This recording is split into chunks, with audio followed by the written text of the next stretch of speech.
These are 10 things you need to know before you buy the Quest 3.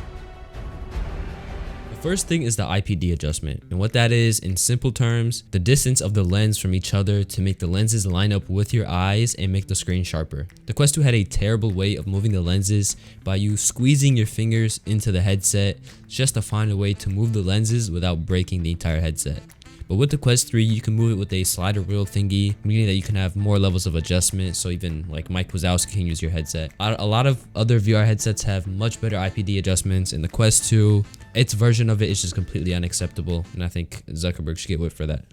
The next thing you need to know is about the pass-through. The pass-through on the Quest 3 is so much better than the pass-through on the Quest 2. When I first got my Quest 2 almost 2 years ago, I unboxed it and ran into a problem right away. When I was making the Guardian outline, the cameras were actually so trash. It's the worst thing I've ever set my eyes on. And when I took off my headset, it's like my eyes were rolling in the back of my head. It was gray, it was grainy, it was wavy. I've never seen a wavy camera in my life. I don't even know how the Quest works with those cameras on. Usually all stories have a solution to the problems, but this story does not. There's nothing you can do and you are stuck with these awful, terrible, the worst cameras I've ever seen in my entire life, ever. But the Quest 3's like pass-through looks very clear and it's filled with color and it's sharp.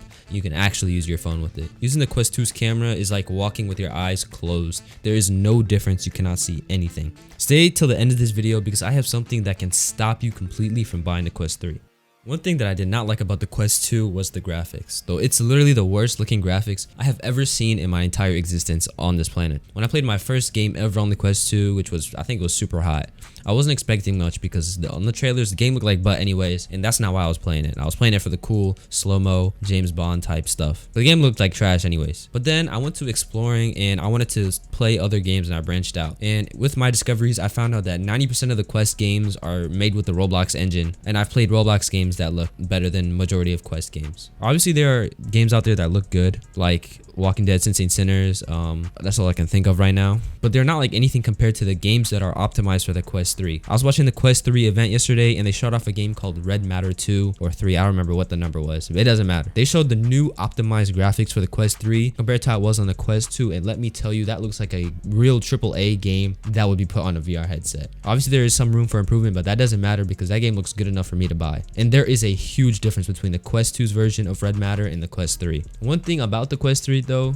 is how it feels. Speaking of better graphics, here's another way to get a sharper screen, especially if you wear glasses. Our sponsor VRWave makes prescription lenses for many Quest headsets, pretty much all of them, and especially for the upcoming Quest 3. Right now you can actually pre-order the Quest 3 lenses before the headset itself comes out. Even if you don't own a Quest or a Facebook headset, they have many other prescription lenses for other headsets as well. When you order your lenses, you can also add a blue light filter on it, an anti-glare filter, and then for the Quest 3 you get a $6 pre-order promotion discount, and which is pretty nice, especially the Quest 3 is $500 whole dollars. I know tons of you guys love these prescription lenses because you keep telling me about them, so get yours in the description down below.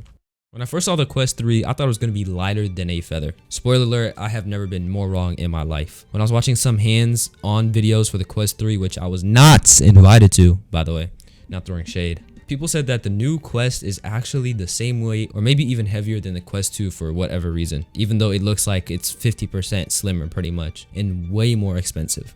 So that means you'll still be strapping up a brick onto your face and you might accidentally whip somebody in the face walking by if you turn around too fast. But here's something that is an improvement over the other Quest. One of the pros of the Quest 3 has over the Quest 2 are the controllers. I remember playing Fruit Ninja on the Quest 2 just because I could. I was having fun and chilling, and suddenly I smacked my controller on the ceiling of my basement. It left a big scratch on my controller, and I tried to rub off the markings, and they've mostly disappeared since then, since it's been like about a year. But it wasn't the only time I almost destroyed my controllers. Another time I was playing Pavlov, and I tried to reload my pistol, only to clash the controllers together, like Beyblades. With the Quest 3 though, it has the new like Quest Pro looking like controllers, are a lot slimmer, they don't have the ring around it. Yeah, something like that, they look cooler, slimmer. But the problem is, they look like they can easily be lost. Probably put some air tags on there, but overall they are better. Speaking of cooler and slimmer, the next thing you have to know before buying a Quest 3 is about the head strap. It is so much better with the Quest 3, and it might be because of the colors, to be honest. The head strap has this new split design on the back, and it can grip your big head even better. And the Quest 3 is thinner, so it brings all of its weight closer to your head, making it a little bit easier to turn around. And if we're going back to the colors, I mean, they look fantastic. They have a blue color, and what was it, emerald blue, what was it? I don't even remember. They're worth about 50 buckaroos, which is insane in today's economy. Speaking of today's economy, another thing that you have to know before you buy a Quest 3 is the thinner design. The Quest 2's chunky design was because of the way the lenses were made, and with the Quest 3 they have this new pancake waffle lenses that make the headset a lot slimmer. It overall makes the Quest 3 look way more appealing as a headset, and looks like something I'd actually want to put on top of my head and play games with it. The reason why I don't use my Quest 3, or my Quest 2 I mean, is because of just how big it is, and especially with this big ol', because of it, the whole thing looks like a machinery that I have to assemble and put on my head like a transformer. And I'm not trying to do that every time I want to play a game. The Quest 3 has a depth sensor, and what that is, it's almost like a camera that can scan the area around you, so it will know where objects are pretty much. So when you get the Quest 3, it can instantly know where your walls are, where your couch is, where your floor is, where your bedroom is, where your house is, where your bank account is, where your social security number is. Depth sensors are also on iPhones for whatever reason. So if you really want to try it out and see what it does, grab your parents' iPhone or maybe your own. Are you guys even old enough to have a phone?